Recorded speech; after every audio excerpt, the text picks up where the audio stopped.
You live in the freest time in human history. You can work from anywhere. Eat anything. Love whoever you want. Move to a new country. Start a business.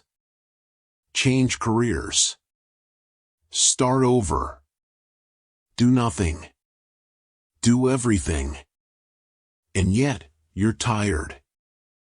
Unmotivated. Paralyzed. Not by lack of opportunity, but by too much of it. This is the silent epidemic of our era. Not oppression. Not poverty. But overchoice, a psychological overload caused by having too many possibilities. What was once considered liberation now feels like a burden. When everything is available, nothing feels important. When everything is permitted, nothing feels real. You scroll through job ads.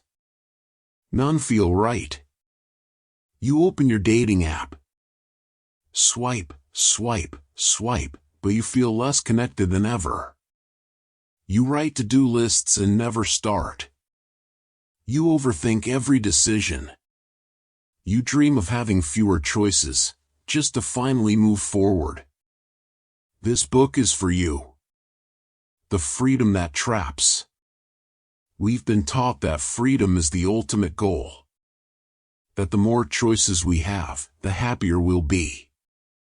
That the open road leads to success, passion, and fulfillment.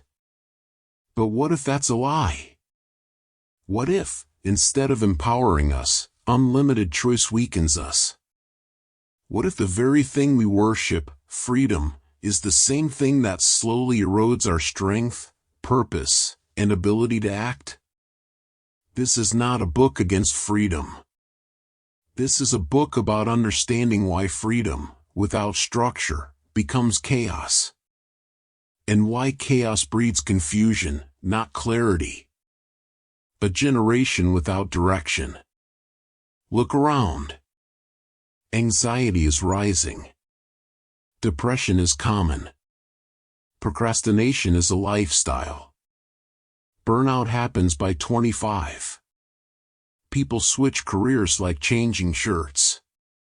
Relationships last months, not years. Motivation fades as fast as it comes.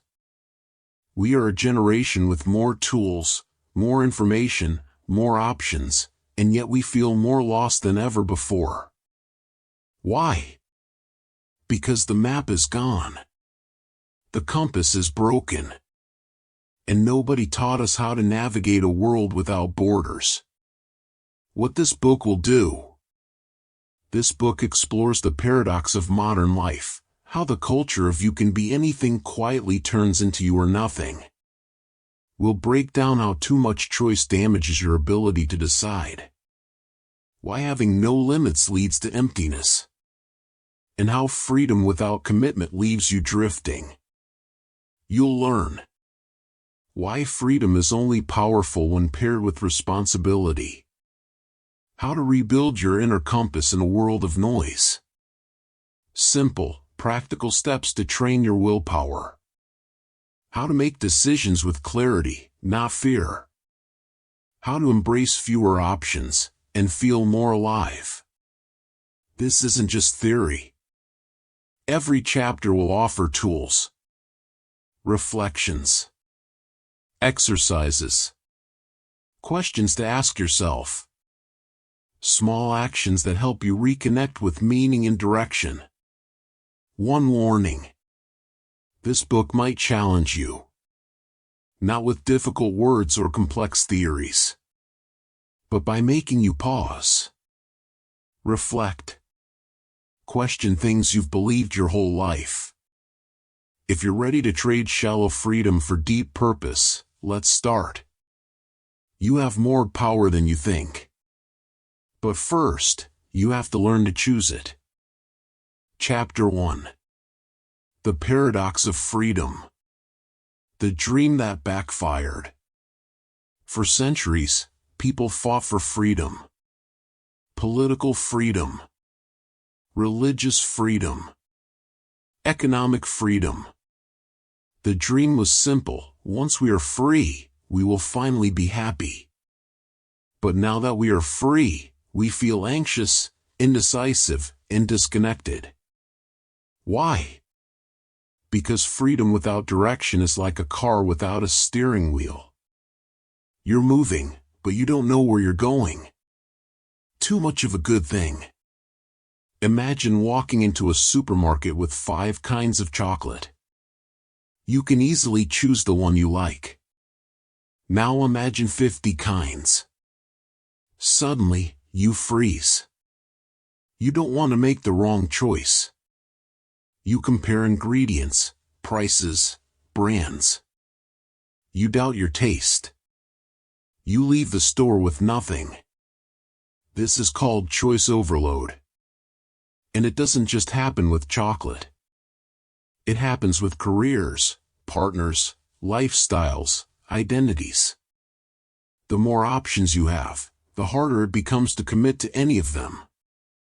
Studies show that people presented with too many options take longer to decide, are less satisfied with their choices, feel more regret afterward.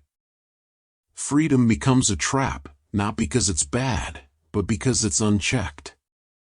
The fear of missing out. When everything is possible, nothing feels final.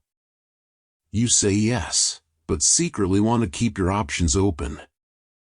You start one path, but keep looking back at others.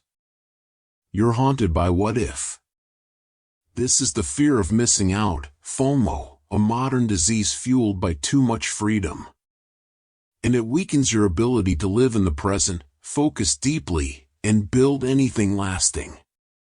We've replaced commitment with constant comparison. And comparison, as the saying goes, is the thief of joy. Choice without values. Freedom only works when guided by values. But in today's world, values are often missing. Instead of asking, "What matters to me?" we ask, "What's trending? What's popular? What will people admire?" So we float from one shiny thing to another, chasing external validation. But without an inner compass, choices feel empty. Even success feels hollow. The result? We're free, but lost. We can do anything, but don't know what to do. The silent weight of freedom. Here's the paradox: the more choices we have, the more responsibility we carry. Because now, it's all on us. No excuses. No one to blame. Didn't succeed? Your fault, you had options. Not happy? Your problem, you chose wrong. The modern individual is crushed not by chains, but by the silent pressure of total autonomy. And for many, this pressure is unbearable. So we escape into distraction. Scrolling. Binging. Overthinking. Anything to avoid the weight of real choice. How to escape the trap? So what can you do? Limit your options. Give yourself fewer choices on purpose. Too many tabs open? Close all but 3. Too many plans? Choose one. Simplicity breeds clarity. Know your values. Write down what truly matters to you. Not your parents, not society, you. Let your values filter your choices. Accept trade-offs. Every choice means losing something else. That's okay. Great lives are built on sacrifice, not perfection. Set rules for yourself. Ironically, personal rules increase freedom. They protect your energy. They sharpen your focus.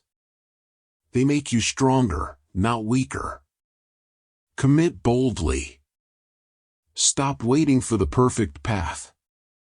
There is no perfect. Choose something meaningful, then go all in. Final thought. Freedom is beautiful. But without direction, it becomes a maze. You don't need more choices. You need better reasons to choose. Freedom is not doing whatever you want. It's knowing what's worth doing, and doing it with all your heart. Chapter 2. The Collapse of Commitment. The Vanishing Art of Sticking with It. Once upon a time, commitment was a badge of honor. People stayed in one career, one relationship, one town, not because they were trapped, but because they believed in seeing things through. Now, commitment feels like a burden, like a prison, like something that limits your freedom instead of deepening your life. We say things like, "I'll try, we'll see, I'm keeping my options open."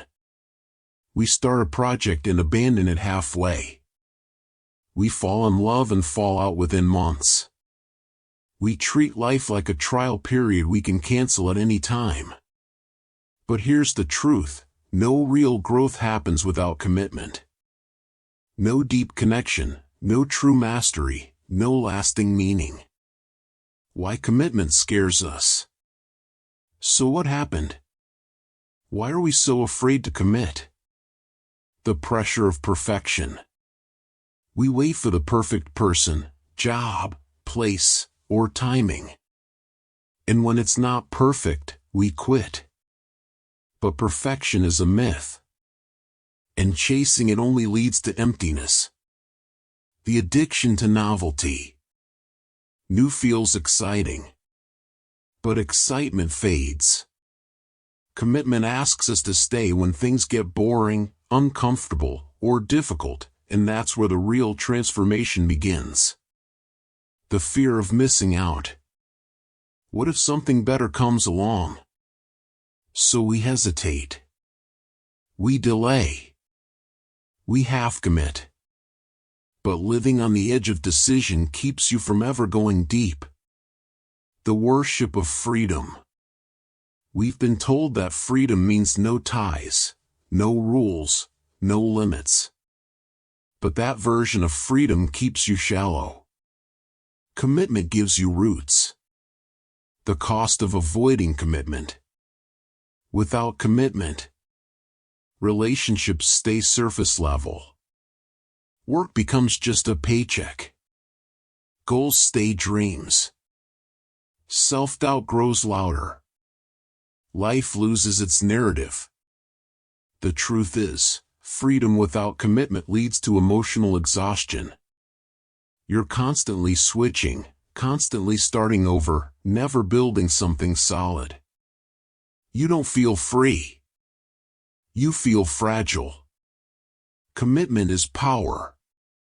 Here's the paradox: commitment doesn't trap you. It frees you. When you commit to a goal, you stop wasting energy on indecision. When you commit to a relationship, you stop searching and start growing together. When you commit to your craft, you develop mastery, and with it, joy. Commitment gives life structure, meaning, stability in the storm. Practices to reclaim commitment. Start small. Choose one thing, a habit, a project, a promise to yourself, and commit to it for 30 days. No backing out. Watch how your confidence grows. Write a commitment statement. Choose an area of life: health, work, relationships, creativity. Write a short, powerful sentence. I am committed to ____ because ____. Read it every morning. Practice saying no. Every yes to something new is a no to something you've already chosen. Practice protecting your commitments. Make peace with imperfection. Things will go wrong. You'll get bored. You'll feel doubt. That's not a sign to quit, it's a sign to grow. Reflect before you quit.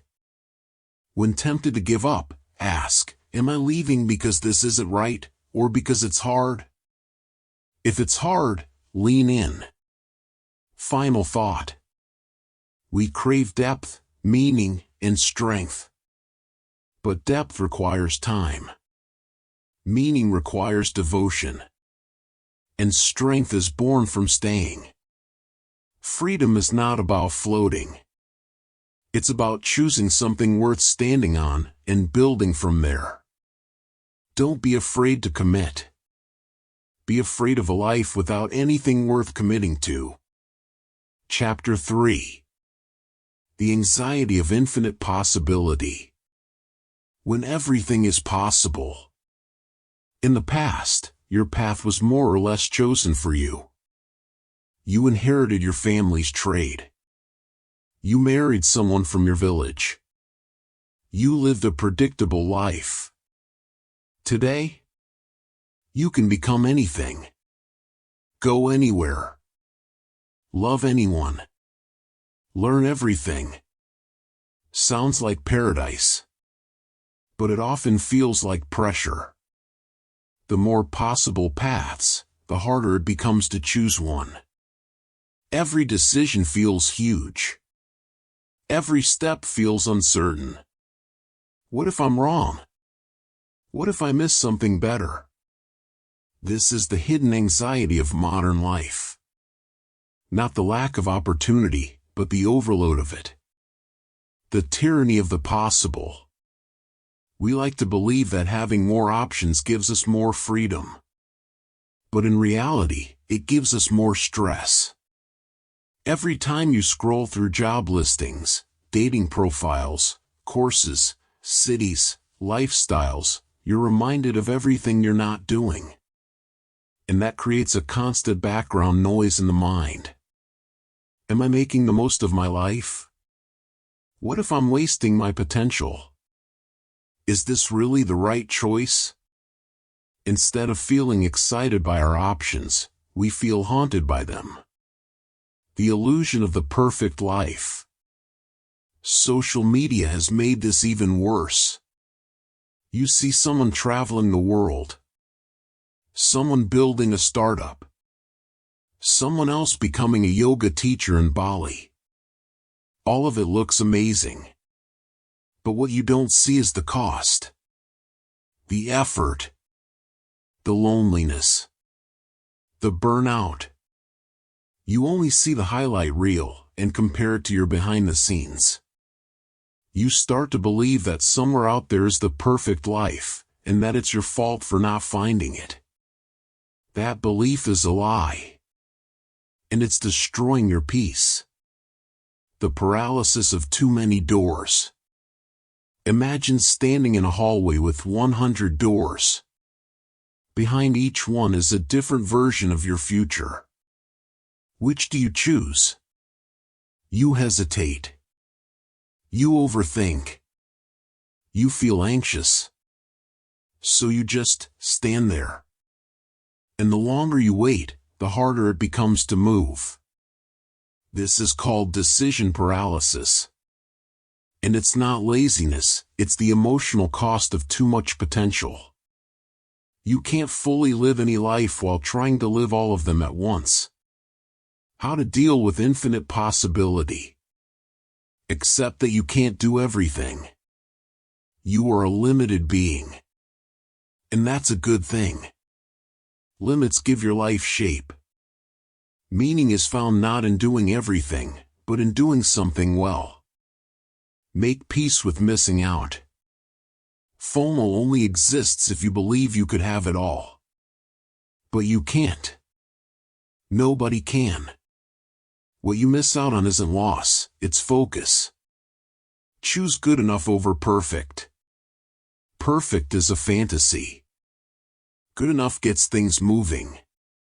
Progress creates confidence. Stop chasing flawless. Start living fully. Practice anti-comparison. Every time you compare, say out loud, that's their path. Mine is different, and that's okay. Build your story. Don't borrow someone else's. Create your own definition of success.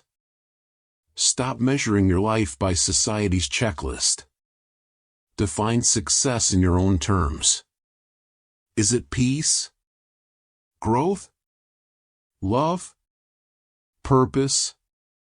Let that guide you. Final thought. Infinite possibilities are only a gift if you know who you are.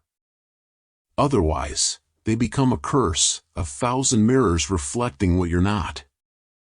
The way out is not to eliminate possibility, but to root yourself in something real and personal. Don't chase every door. Choose one. Walk through it. And make it your home. Chapter 4. The disappearance of desire. A world that has everything feels empty. We live in a time of endless access. Music on demand. Movies in seconds. Food, sex, distraction, all available at the tap of a screen. And yet, something's missing. We scroll endlessly, binge for hours, switch from one thing to the next, and feel strangely numb. The question isn't what do I want? It's why don't I want anything? This is the paradox of abundance. When everything is within reach, nothing feels special. How desire dies in a saturated world. Desire is born from absence. From not having. From imagining. From longing. But modern life is built to kill that feeling. Ads promise immediate satisfaction. Apps give instant feedback. Algorithms predict what you'll want before you want it. You no longer chase desire, it chases you. But when you don't have to reach, to wait, to earn, you don't value. Desire fades. Enthusiasm dulls. Curiosity dies. The addiction to stimulation. We confuse stimulation with satisfaction. We think if something feels exciting, it must be good. But that's not true. Stimulation is quick, shallow, and temporary. Desire is slow, deep, and meaningful. Endless scrolling, constant dopamine hits, fast food, fast love, all of it trains the brain to expect more and feel less.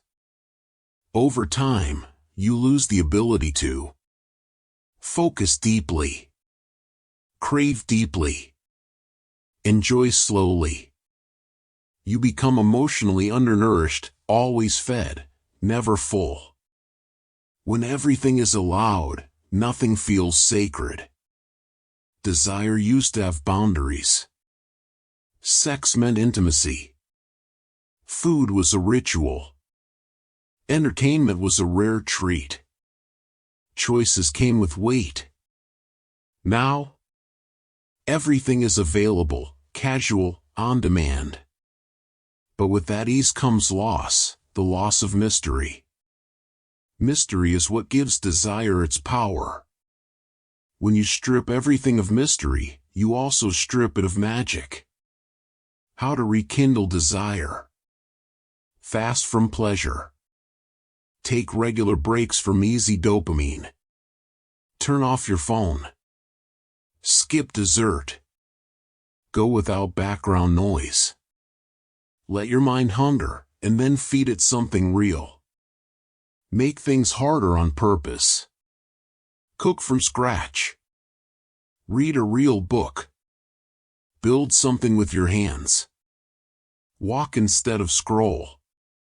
When effort returns, so does satisfaction. Protect what's sacred.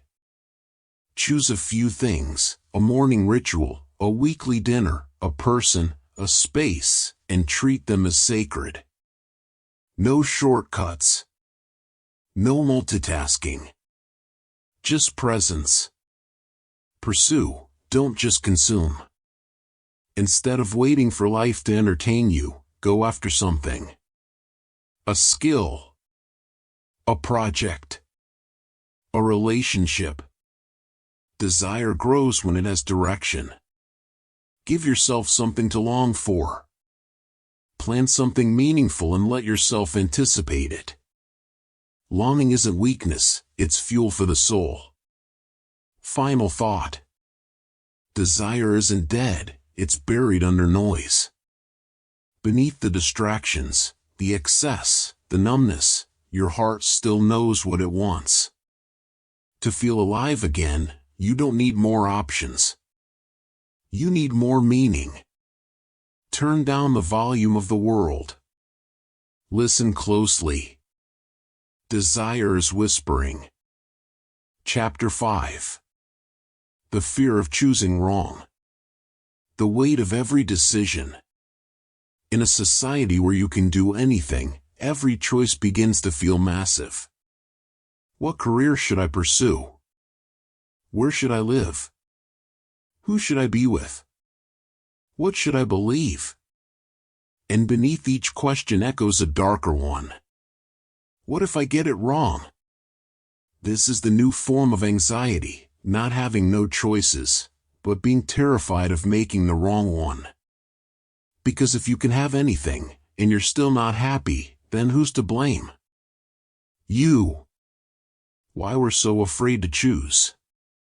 In traditional societies, choices were few, and roles were defined. You didn't pick your career, it picked you. You didn't marry for passion, you married for survival. You didn't ask who am I? You were told. Today, identity is a DIY project.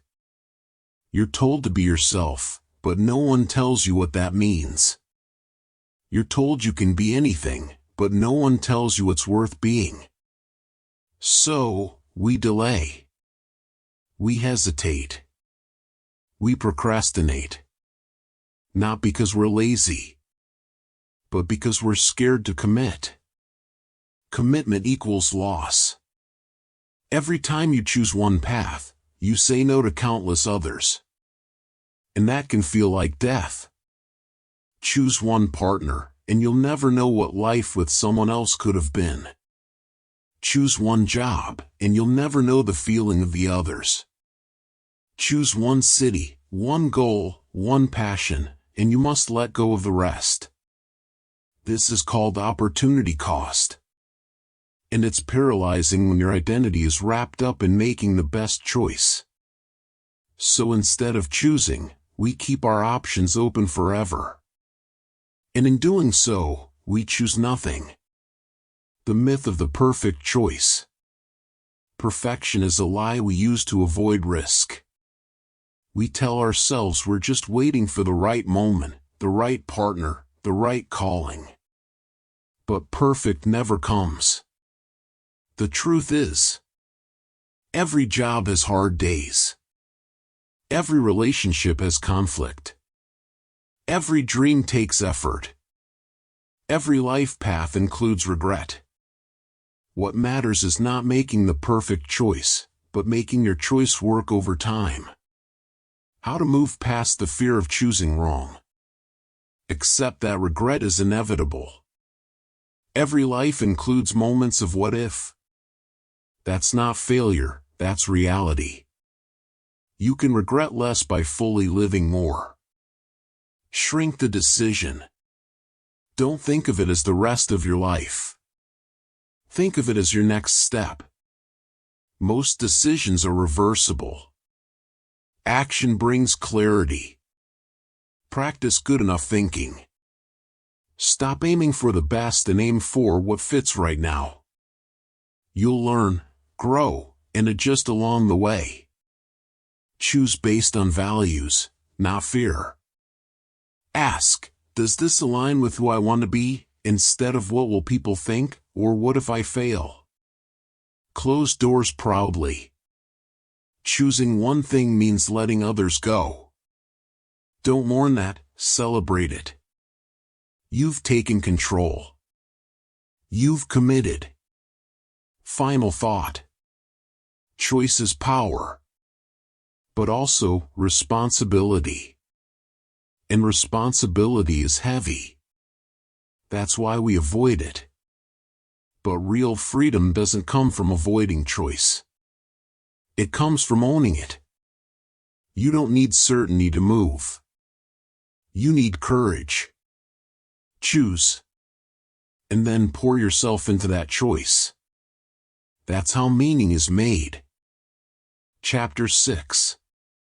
Procrastination is a symptom, not a problem. Not lazy, just lost. Let's be honest. You have time. You have resources. You know what needs to be done. So why can't you start? Why do you open the laptop and stare? Why do you set the alarm and snooze anyway? Why do you scroll, binge, snack, wander, instead of act? Here's a radical truth. Procrastination isn't your enemy. It's a messenger. It's not saying, you're broken. It's saying, something doesn't feel right. The real reasons we procrastinate. Too many choices. When every option is open, your brain freezes. Should I work on this or that? Is this the right way? What if I choose wrong? The result, you delay, not from laziness, but from overwhelm. No inner yes. You're doing something that feels disconnected from who you are. A job you hate. A task that doesn't matter to you. A goal someone else gave you. Without emotional buy-in, your willpower dies. Perfectionism.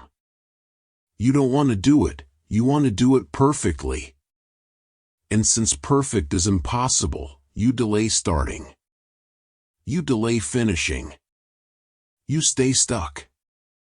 Fear of identity loss. If I start and fail, what does that say about me? If I succeed, what if it changes who I am? So you wait. You stall. You protect your current self from evolution. Procrastination is protection. It's your mind trying to protect you from failure, rejection, boredom, meaninglessness. But in protecting you from pain, it also blocks your growth. The key is not to fight procrastination with more pressure. It's to listen to what it's trying to tell you. A new way to see procrastination. What if instead of asking, "How do I stop procrastinating?" you asked, "What is my procrastination trying to tell me?" Because sometimes, you're avoiding a task because it's not aligned. You're avoiding a decision because you're scared of closing doors. You're avoiding movement because you're afraid of what comes next. And that's not weakness. That's human. Practical ways to respond to procrastination. Shrink the task. Break it into laughably small parts. Write a novel becomes open a blank document. Tiny action kills inertia. Name the fear. Ask, what am I afraid of? Then write it down. Once it's visible, it loses power. Reconnect with why. Ask, why did this matter to me? If it doesn't anymore, release it. If it does, revive it. Create a sacred start ritual. Light a candle. Play one song. Brew a specific tea. Make starting ceremonial, not stressful. Lower the stakes. It doesn't have to be amazing. It just has to be done. Done is better than perfect. Progress over pride. Final thought. Procrastination is not a character flaw. It's an internal compass spinning in confusion. Don't punish it. Understand it. Work with it. Listen to what it's protecting, and then gently move anyway. Courage is not the absence of resistance. It's the choice to move through it. Chapter 7. The exhaustion of infinite potential. You could be anything. From the moment we can think, we're told. You can be anything you want. The world is your oyster. Dream big. It sounds inspiring, even magical. But over time, that magic turns into pressure. Because if I can be anything, why am I still unsure? Why am I not already successful? What if I choose the wrong anything? The result? Paralysis. Shame. Burnout. Not because we're not capable, but because we are exhausted by possibility. The hidden cost of endless options. Never feeling enough. Every achievement feels small when compared to what's still possible.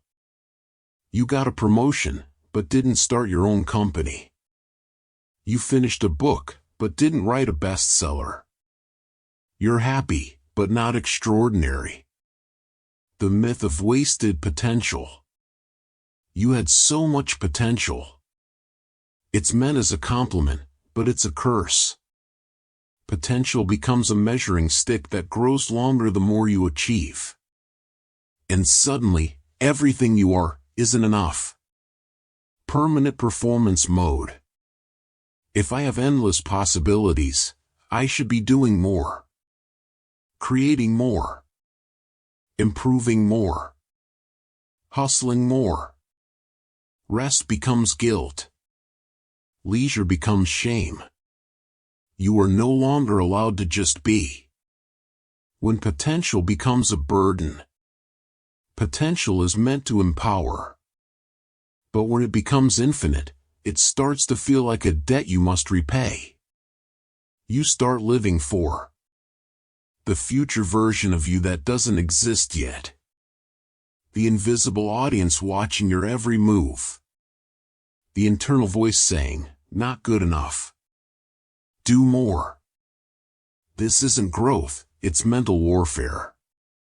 You burn out trying to chase the horizon. You collapse under the weight of what could be. The freedom of limits. Here's a truth we forget in the age of unlimited. Constraints create clarity.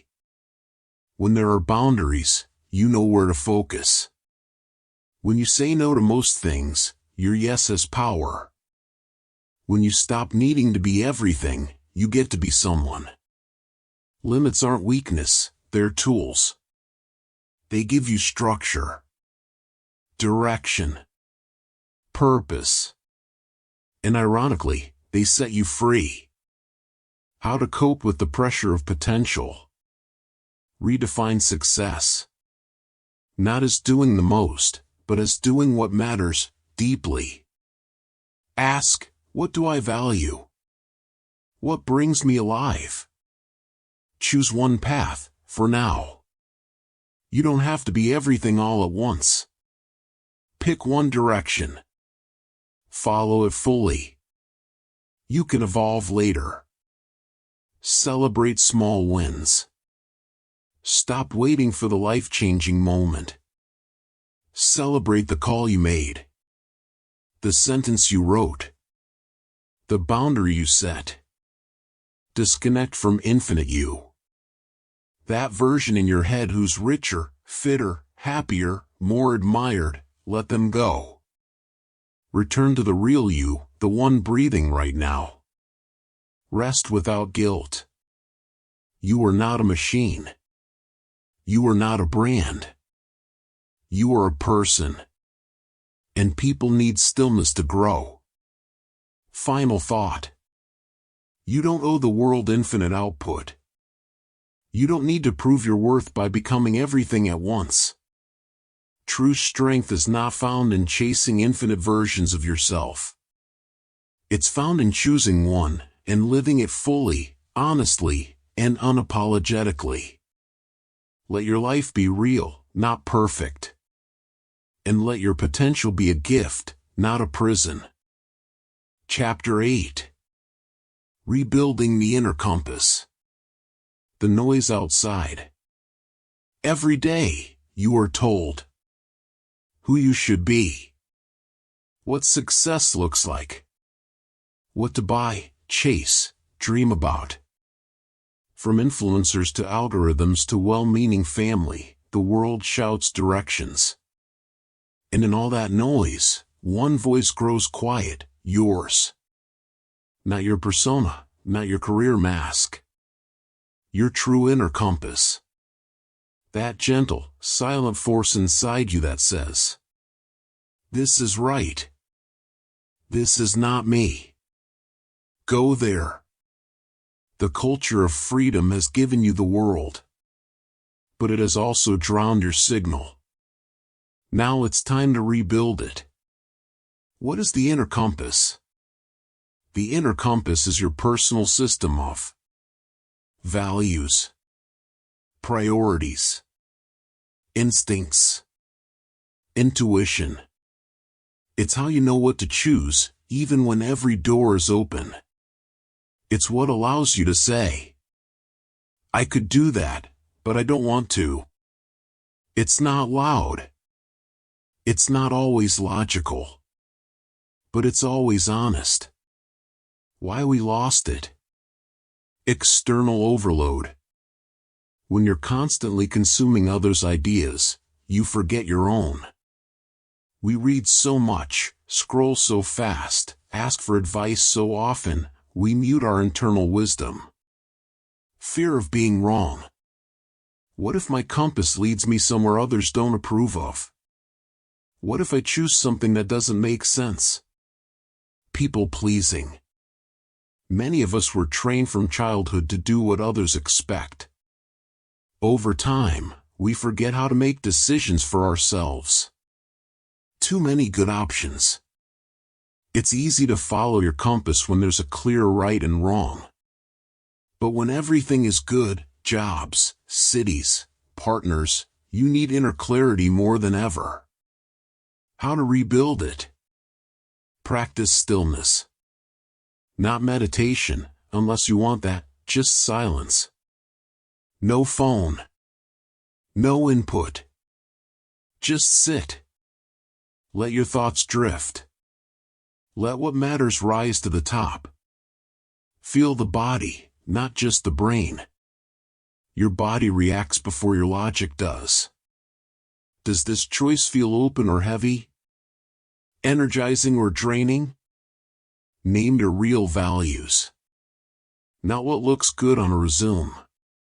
Not what others say. What do you value most? Freedom? Depth? Loyalty? Beauty? Adventure? Notice joy, not just progress. What makes time disappear for you? What leaves you feeling alive, not just productive? Track alignment. After each choice, ask yourself, did I feel true to myself? Did I act from desire or from fear? Would I make that choice again? Small questions like these re-strengthen the inner compass over time. Learning to trust it again. Rebuilding your compass is only half the journey. The next part? Trusting it. That's hard, especially if you've ignored it for years. But trust grows like a muscle. Start with small choices. What do I want to eat? Who do I want to talk to today? What project lights me up? Then go bigger. What kind of life do I want to build? What am I willing to let go of? It won't be perfect. You'll make weird turns. But each time you honor your compass, it gets louder. Final thought. You were never supposed to live by someone else's map. You were born with a compass. Even in a world full of options and noise, you can come home to your voice. And when you do, you'll realize You don't need more freedom. You need more clarity. The compass is in you. Always has been. You just have to listen. Chapter 9. Conclusion: From confusion to clarity. The paradox we live in. We live in an age that offers us everything. We can swipe, scroll, shop, switch careers, move across continents, reinvent ourselves overnight. And yet, we often feel lost, directionless, disappointed in ourselves for not doing more, and too exhausted to even try. That is the paradox of freedom today. Not a lack of options, but a crisis of clarity. Not the presence of obstacles, but the absence of meaning. The modern world broke the chains, but forgot to hand us a compass. And so, we wander. What you've learned. If you've made it to this final chapter, then you already sense something others miss. You feel that more isn't always better. Choice without purpose is noise. Freedom without direction is a trap. We've walked through the illusions that every path is equally right, that perfection is attainable, that keeping all doors open will somehow lead to peace. We've exposed the cultural lie that you must constantly maximize your life, or else you failed. Instead, you've begun the deeper work. To listen inward. To simplify. To choose on purpose, not out of pressure. A new definition of freedom. Let's change the narrative. Freedom is not the absence of limits. It's the presence of alignment. It's not about doing everything. It's about doing the right things, for you. Real freedom is when your choices match your values, not someone else's standards. Real power is when you can say, "This is enough. I know who I am. I don't need every option, just the right ones." Practical tools for clarity. To close this journey, here are 5 tools you can keep using to stay centered in a world that constantly pulls you outward. Daily silence. 5 minutes. No phone. No input. Just listen inward. Weekly review. What decisions felt aligned? What drained you? What gave life? Value filter. Before any big decision, ask, does this match my top 3 values? Constraint practice. Choose fewer goals. Delete extra options. Say no more often, so your yes means something. Joy tracking. Every day, write down one thing that made you feel alive. Over time, you'll see your path more clearly. Final thought. In a world obsessed with keeping doors open, you are allowed to close them. You are allowed to say no. To step off the treadmill. To choose a slower, deeper life. You are not behind. You are not broken. You are not wasting your potential just because you aren't chasing everything. You are someone who sees through the illusion, who dares to choose meaning over noise, and who walks forward, not with fear, but with clarity. Your will is not gone. It was only buried. Now, it's yours again. Go live on purpose.